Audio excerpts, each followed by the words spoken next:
Excelente día, espero que se encuentren bastante bien. Hoy en esta sesión vamos a profundizar y vamos a tener una introducción a un teórico que vamos a comenzar a estudiar. Un teórico muy importante que nos va a enseñar las relaciones de saber-poder. Este teórico es un francés, un tipo especial de francés llamado Michel Foucault. Bien.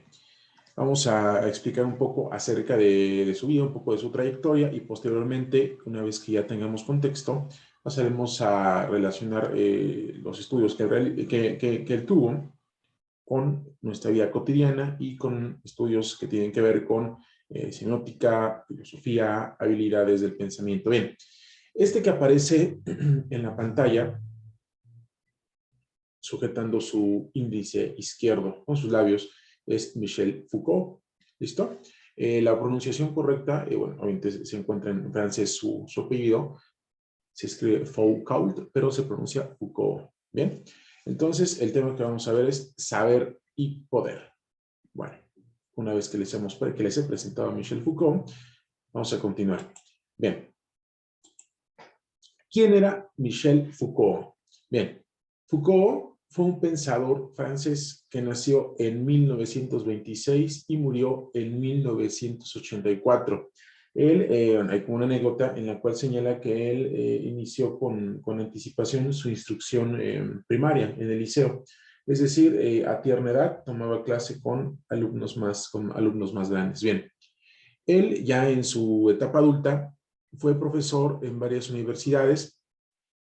También fue un crítico, sobre todo eso, un crítico y analítico respecto a los fenómenos sociales de su época. Asimismo, trabajó en diversos campos de estudio, entre ellos, obviamente, la filosofía, la historia, la psicología, la sociología, la crítica social y literaria y también los estudios de género. De hecho, cuando uno asiste a una librería a buscar alguna de sus obras, alguna de sus publicaciones, resulta bastante curioso porque sus libros están, por decirlo de alguna manera, están regados por toda la librería porque pueden estar en la parte de medicina, pueden estar en la parte de literatura, pueden estar en la parte de filosofía, la parte de psicología, en fin, su obra fue muy extensa, sobre todo muy importante. Y también se diversificó en áreas de estudio, ¿no? Entonces, es por eso que cuando nosotros acudimos a una librería podemos encontrar a Michel Foucault en distintas áreas. Bien, él de forma sintética es este que les muestro, Michel Foucault. Bien, ahora vamos a explicar un poco, que vamos a compartir nuevamente, vamos a explicar un poco a profundidad qué es lo que estudiaba Michel Foucault con lo que tiene que ver con nuestra clase. Bien, Michel Foucault, todas sus áreas de estudio convergen, es decir, toman unidad, se integran en su particular interés en el poder y el saber y en su interacción. Bien, Michel Foucault consideraba que el saber es una actividad, es algo exclusivamente de los seres humanos, como también lo es el poder que actúa sobre los seres humanos. Si ustedes analizan esta afirmación, pues tiene mucha razón, ¿no? Lo vamos a profundizar un poco más adelante, pero sí, efectivamente, el saber es exclusivo de los seres humanos, porque quizá en animales aquello que podríamos considerar como saber no sería tanto saber, ¿no? Más bien sería una actitud instintiva. Y también dice que es humano el poder que actúa sobre nosotros. Bien, saber es poder. Esto resulta una obviedad, o sea, pareciera ser algo muy sencillo. Sin embargo, debemos poner en duda la posibilidad de conocer una verdad total, objetiva y por consecuencia absoluta. Esta parte la repetimos. Saber es poder. Esto resulta una obviedad. Sin embargo, debemos poner en duda la posibilidad de conocer una verdad absoluta, es decir, objetiva y por consecuencia, nuevamente, absoluta. No hay verdades totales, tampoco hay verdades que sean objetivas y por consecuencia no puede presentarse una verdad absoluta. Ahora, ¿por qué ponemos en duda la posibilidad de conocer una verdad total, objetiva y por consecuencia absoluta? Porque si ustedes se ponen a pensar, realmente no hay nada que sea total, no hay nada que sea absoluto y no hay nada que sea objetivo. Todo tiene una dosis de subjetividad, todo tiene una dosis de parcialidad y por consecuencia nada es terminado en sí, ¿no? Todo, digamos que todo le falta algo. Entonces, suena bastante lógico poner en duda la existencia de una verdad absoluta. No tendría por qué existir una verdad absoluta. Bien, una vez entendido esta parte, vamos a, eh, vamos a retomar esto. Bien, dice. Entonces, como no hay una verdad absoluta y la verdad se conforma de saber, es decir, un conjunto de información, como no hay una verdad absoluta y la verdad se conforma de saber, surge la pregunta. ¿Qué es saber entonces, no? Repetimos, a ver. Como no hay una verdad absoluta y la verdad se conforma de saber, es decir, un conjunto de información asumida como tal, surge la pregunta, ¿qué es saber? Bien, probablemente el saber solamente sea lo que un grupo de personas, por motivos que desconocemos, comparte y en su compartir cotidiano e histórico decide que es verdad. A ver, lo voy a repetir nuevamente y lo voy a explicar con otras palabras. Dice, probablemente el saber solamente sea lo que un grupo de personas, por motivos que desconocemos, comparte y en su compartir cotidiano e histórico decide que es verdad. Bien, aquí voy a ampliar un poco el texto simplemente para ejemplificarlo y vamos a poner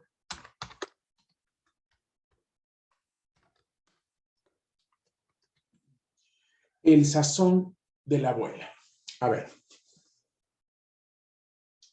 las personas que hemos tenido, no sé en otros países, pero bueno, al menos en México, las personas que hemos tenido pues la fortuna, podríamos decirlo, de convivir con nuestras abuelas durante algún periodo, sobre todo en nuestra niñez, prácticamente todos consideramos que nadie cocina tan rico como nuestra abuela, ¿no?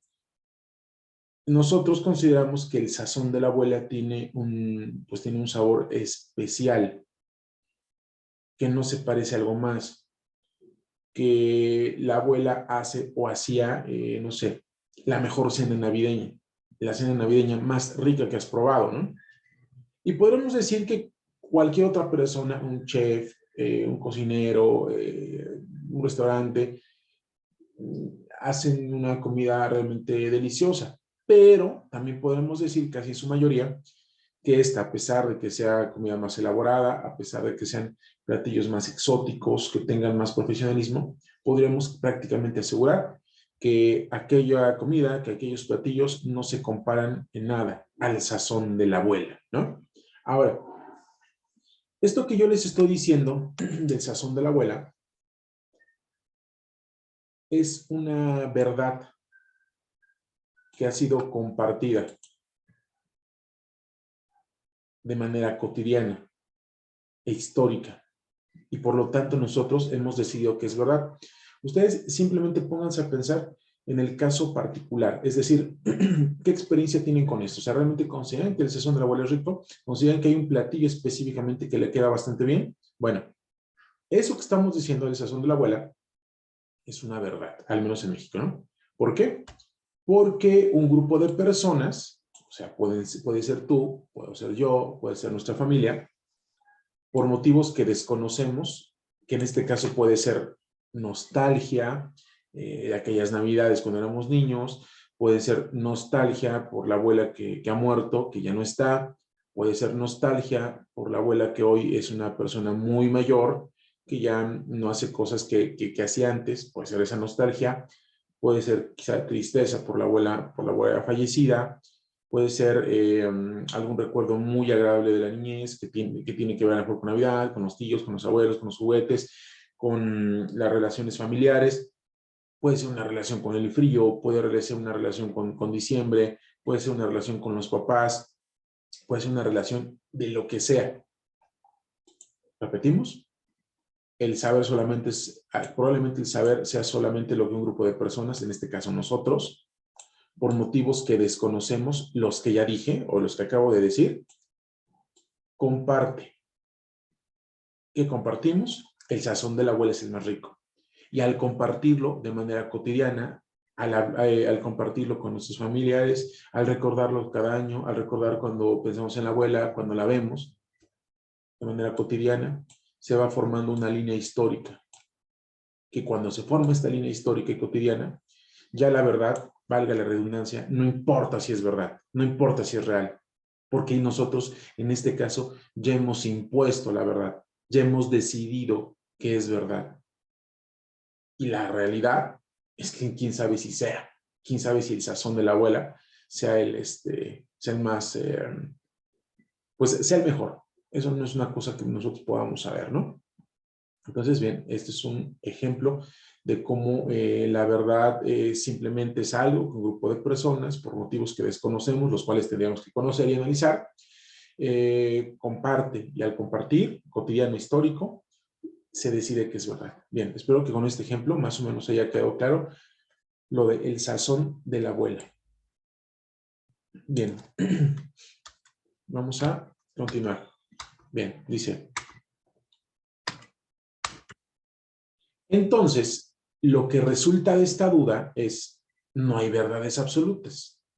El saber es un convenio entre personas, mismas que le dan un significado a aquello que perciben, y al otorgarle ese significado de real, irreal, bueno, malo, válido, inválido y compartirlo, provocando con ello que se difunda, acepte y replique, están creando la verdad.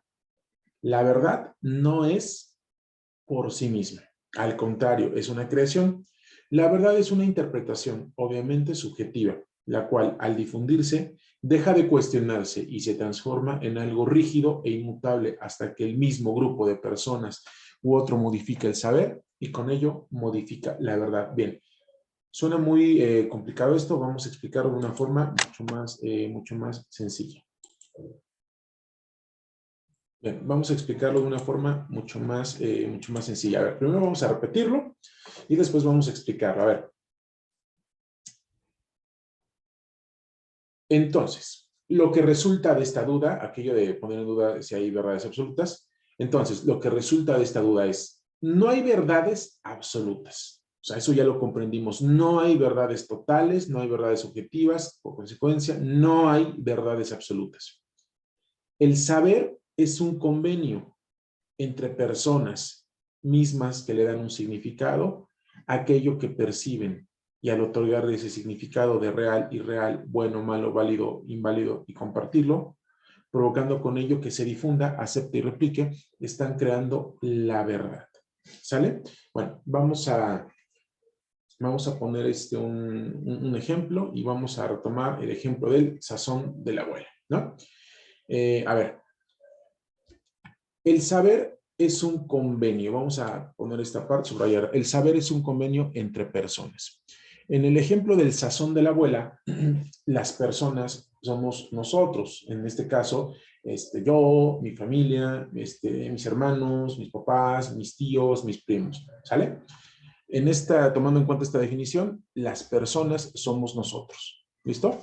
Ahora, nosotros, mi familia y yo, convenimos, es decir, tenemos un convenio no explícito, ¿sí? O sea, no es de que nos hayamos puesto de acuerdo, a ver, primo, vamos a establecer que el sazón de la abuela era el mejor, vamos a establecer, de hecho recuerdo que el bacalao navideño era una maravilla, ¿no? Ahora, nunca me puse de acuerdo con mis primos, nunca me puse de acuerdo con mis papás, nunca me puse de acuerdo con mis hermanos, pero es un convenio, repito, no explícito. Repetimos, entre personas. ¿Quiénes son las personas? Somos nosotros. Hacemos un convenio, establecemos algo sin que sea de forma explícita, y entonces eso es el saber, es lo que nosotros sabemos, que no quiere decir que sea realmente, simplemente es lo que sabemos. Bien, ahora, nosotros en familia le damos un significado a aquello que percibimos, le damos un significado, es decir, nos contamos una historia de por qué es, nos explicamos por qué es y listo, ¿no? Bien, nosotros le damos un significado a aquello que percibimos.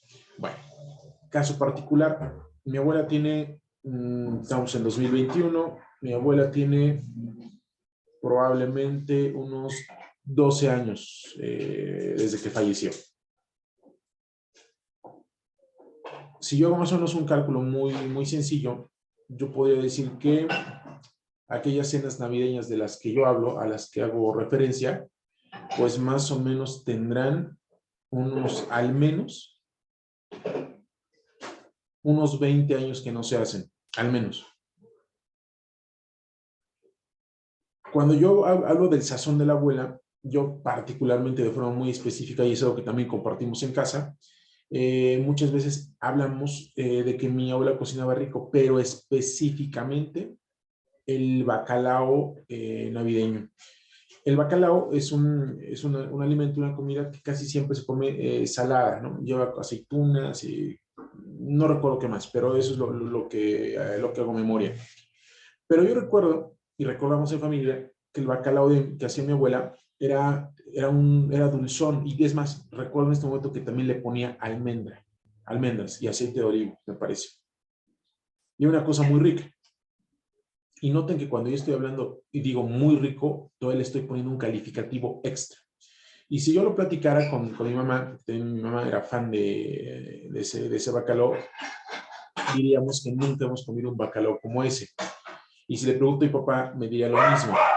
Y aquí hay una cosa bien interesante. Solamente he comido, digamos, bacalao de dos formas, ¿no? El que se me vuela, y alguna vez en alguna tortería con una torta de bacalao. O sea, tampoco es que tenga mucho tema de comparación, ¿no? No tengo muchas variables que me permitan comparar, entonces yo tendría que ponerme a dudar. ¿Por qué puedo decir que el bacalao de mi abuela y el sazón de mi abuela es el más rico si yo no he probado otro? ¿No? Entonces, bueno, vamos a regresar a esta parte. Dice, mismas que le dan significado a aquello que perciben. Ahora, les he dicho que esas navidades tienen al menos 20 años que no se llevan a cabo. O sea, Navidad sí, pero las cenas entre esa familia ya no. Mi abuela mi abuela falleció hace 12 años, ¿no? Más o menos, estamos en 2021. Ahora, probablemente yo a ese bacalao, independientemente de si es rico o no, le doy el valor, lo califico como el más rico, porque probablemente yo le doy significado a ese alimento, no por el alimento en sí. Probablemente yo lo relaciono con diciembre, con el frío, con ser un niño o ser un joven y estar de vacaciones, con el estar con mis tíos, con el estar con mis primos, salir a jugar, salir a jugar básquetbol, como a las 12 después del abrazo navideño, al otro día el recalentado, no ir a la escuela, pues estás de vacaciones, ver caricaturas o ver programas también como navideños, saber que estás con tus papás, con tus hermanos, comer rico. Y ahorita que yo le estoy diciendo eso, me pongo a pensar en un montón de cosas positivas y bonitas de mi vida, que yo también, quién sabe si hayan sido tan bonitas, pero al menos yo las recuerdo así. Entonces, lo que yo quiero decirles es que ese bacalao, no por el alimento en sí, sino yo le he asignado un significado muy particular. Y entonces, esto que yo considero o que consideramos que es un saber que lo tenemos como en familia, quién sabe si realmente sea, vale la redundancia, real, ¿no? Porque yo le estoy dando un significado muy particular a algo que no tiene nada que ver con lo que he dicho, ¿no? O sea, el alimento no tiene nada que ver con todas las cosas bonitas que yo recuerdo. Bien, ahora, nosotros como familia, al otorgarle ese significado, que en este caso puede ser de rico, delicioso, feo, insípido, lo que sea, real, irreal, bueno, malo, válido, inválido, al darle ese significado, por ejemplo, de muy rico, y al compartirlo, o sea, al compartirlo en casa, al compartirlo cuando platico con mis hermanos, al compartirlo cuando platico con mis primos, con mis tíos, al compartirlo, provocamos con ello que se difunda. Es decir, mis sobrinos pequeñitos no conocieron a mi abuela, pero en algún momento escucharán la historia, seguramente, de que tenían ¿qué será? Bisabuela, ¿no? No sé qué sea, pero en algún momento, cuando exploren su árbol genealógico, más o menos conocerán que en algún momento sus papás y sus tíos tuvieron una abuela, que creo que sería como su bisabuela, ¿no? que hacía el bacalao más rico, ¿no? Y en algún momento cuando ellos crezcan, probablemente contarán la historia de que su bisabuela, a la cual no conocieron, era una fregona en la cocina y le van a empezar a añadir cosas, ¿no? Y que hacía un bacalao espectacular, con almendras y con lo que sea, ¿no? Y entonces nosotros lo difundimos y lo difundimos y lo difundimos. Y al difundirlo por repetición, por pura lógica de repetición, este saber, que ya vimos que es muy subjetivo, se acepta. Y al aceptarse, se replica infinitamente. Es decir, se repite y se repite y se repite y se repite y se repite y se repite. Y al repetirse, y al aceptarse, y al no cuestionarse, ¿qué creen? Pues bien, sí, efectivamente esto. Se está creando la verdad. Ahora, una vez que expliqué esto, que me parece que con esto ha quedado mucho más claro, una vez que expliqué esto, podemos decir que la verdad no es por sí misma, es decir, la verdad no es verdad por sí misma. Al contrario, la verdad es una creación del ser humano. ¿Cómo puedo asegurarlo? Bien, regresamos al ejemplo del sazón de la abuela. ¿Quiénes le dan significado al sazón de la abuela? Nosotros, la familia. ¿Quiénes probaron el sazón de la abuela? Nosotros, la familia. ¿Quiénes comentamos sobre eso? Nosotros. ¿Quiénes lo repetimos? ¿Quiénes lo transmitimos? ¿Quiénes lo analizamos? ¿Quiénes incluso no hemos tenido variables para comparar bacalao? Nosotros. ¿Se dan cuenta? La verdad no es verdad por sí misma. Al contrario, es una creación. La verdad, como lo dice aquí, la verdad es una interpretación, obviamente subjetiva. Cualquier interpretación es subjetiva. No podría ser objetiva porque cada persona interpreta de una forma distinta y la interpreta con base en lo que conoce, con base en su pragmatismo, con base en su vida diaria, con base en lo que desconoce, ¿no? Entonces, bueno, decimos que la verdad es una interpretación obviamente subjetiva, la cual al difundirse y replicarse, deja de cuestionarse, es decir, nosotros ya nos ponemos a cuestionar determinadas cosas, ya lo damos como por un hecho, ¿no? Y al hacer esto se transforma en algo rígido. A ver, regresamos en esta parte.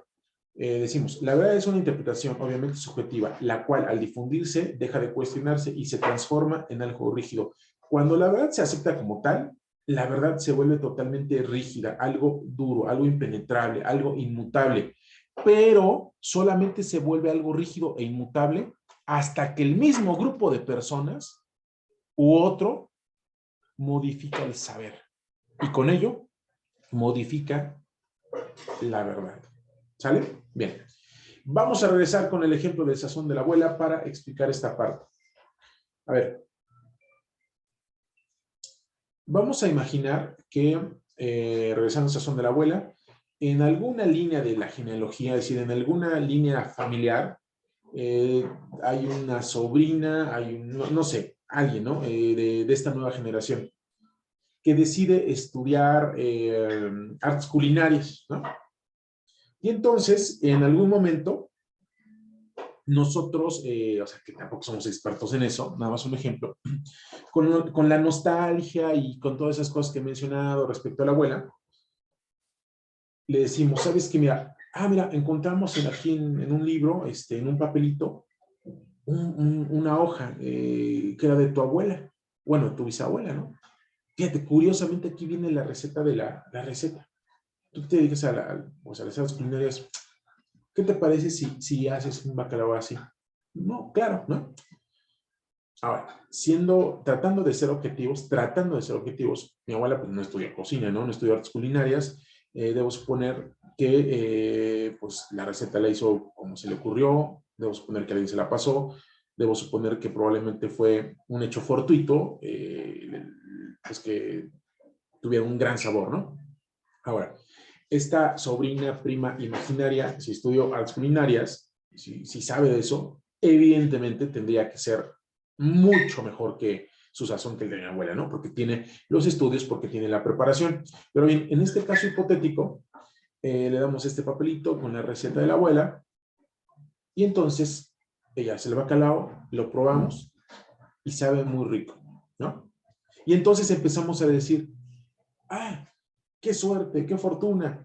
Ella tiene el sazón de la abuela, incluso creo que está mejor, ¿no? Sí, es el mismo sazón, sabe exactamente igual, ¿no? Qué maravilla, ¿no? Gracias, sobrina imaginaria, gracias, prima imaginaria, tienes el mismo sazón. Y algunos dirán, no, ¿sabes qué? Todavía sabe mejor, ¿sabes qué? Este todavía está mejor, sí, tiene razón. Ahora, ¿se dan cuenta? La verdad es que el sazón de la abuela era el mejor en cuestión del bacalao. Hasta que las mismas personas que decidimos eso, repito, hasta que las mismas personas que decidimos esto, decidimos otra cosa. Y decidimos y convenimos que otra persona, que en este caso es una sobrina o prima imaginaria, tiene el mismo sazón o incluso mejor. Entonces, lo aplicamos aquí. Dice, la verdad es una interpretación obviamente subjetiva, la cual al difundirse deja de cuestionarse. O sea, durante 20 años hemos dejado de cuestionar que el bacalao de mi abuela es el más rico, ¿no? Y se transforma en algo rígido. Nadie decía lo contrario. Ahora, esta rigidez y esto que era inmutable sucede hasta que el mismo grupo de personas, es decir, nosotros, la familia, modificamos el saber. Y con ello modificamos la verdad. A partir de probar el bacalao imaginario de mi prima sobrina imaginaria, decidimos que lo que nosotros creíamos ya no es. Y decidimos que la verdad ahora es esta. Y entonces, claramente, vemos que es algo subjetivo, porque incluso suena hasta muy irracional el hecho de poder categorizar, poder decidir, poder valorar si algo es mejor que otro, cuando al menos hay unos 20 años de distancia. No podemos recordar a ciencia cierta el sabor. Lo que recordamos es la experiencia que conlleva el sabor, que en este caso, pues obviamente es el recuerdo. Bien, después de estos ejemplos culinarios, vamos a pasar con un ejemplo un poco más crudo, mucho más crudo, y también un ejemplo controvertido. Bien, vamos a poner en esta diapositiva la siguiente imagen. Bien, dice, pongamos un ejemplo controvertido, la fiesta brava. Bien, por fiesta nosotros obviamente tenemos festejo, lo relacionamos con una celebración, y brava pues obviamente habla de bravura, ¿no? De algo no necesariamente pasivo ni sereno, sino todo lo contrario. Ahora, vamos a ver 3 imágenes muy rápido. En esta vemos, pues me parece, ¿no? Que creo que es muy, muy claro la actitud de aparente poder y dominio de este señor, de este torero, sobre un toro. Alza las manos, levanta las manos, las agita seguramente en una actitud retadora. Claro, lo hace con un toro al cual ya pinchó, al cual tiene enterrado, si no me falla la memoria, tiene 1, 2, creo que son 4 banderillas. Un toro que lamentablemente está sangrando de forma copiosa. Es un toro que está sangrando por la boca, bueno, no sé cómo decirlo, ¿no? ¿Será hocico? ¿Quién sabe? No sé qué tengan los toros, pero bueno, boca o hocico.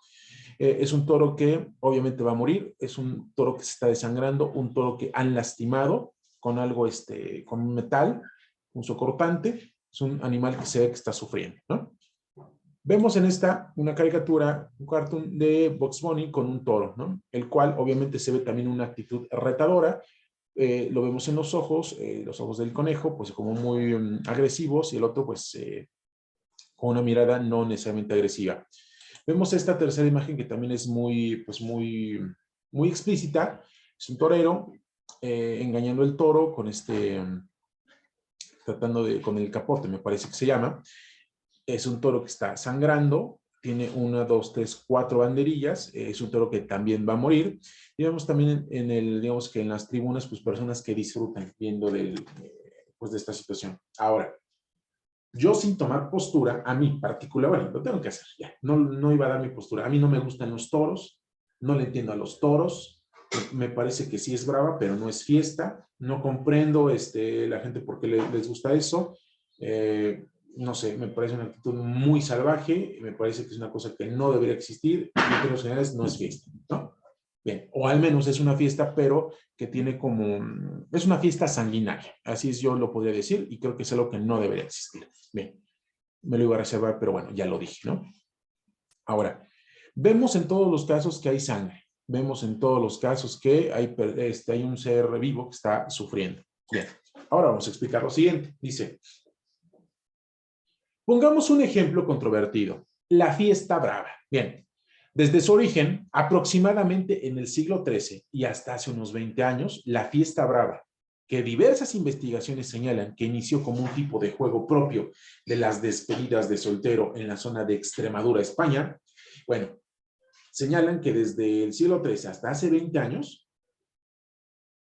esta llamada fiesta brava había sido bien vista por la sociedad.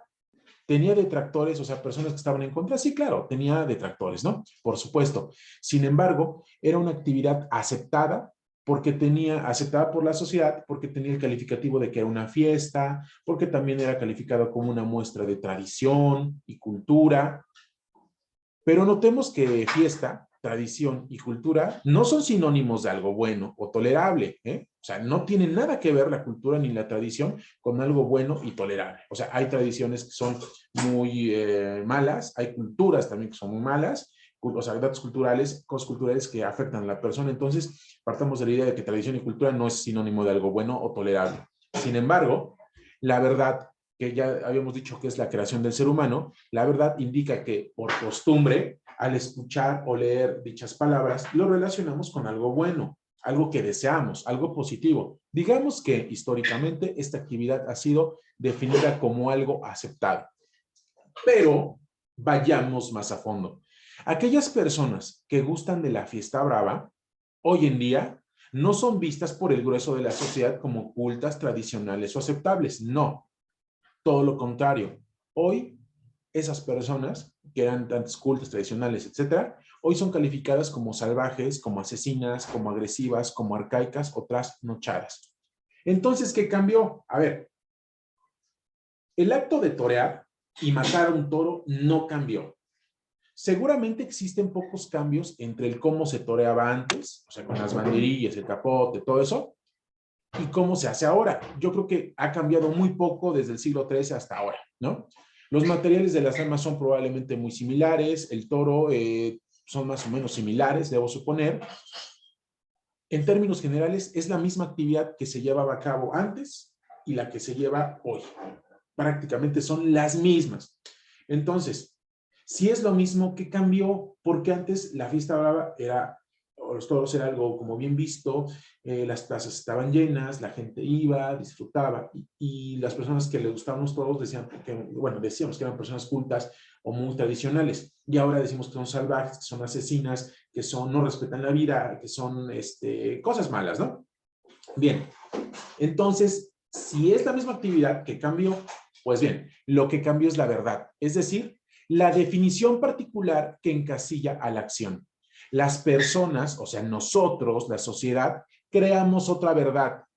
Dejamos esa rigidez y dejamos de creer y dejamos de decir que es verdad lo que pensábamos que era verdad con relación a los toros.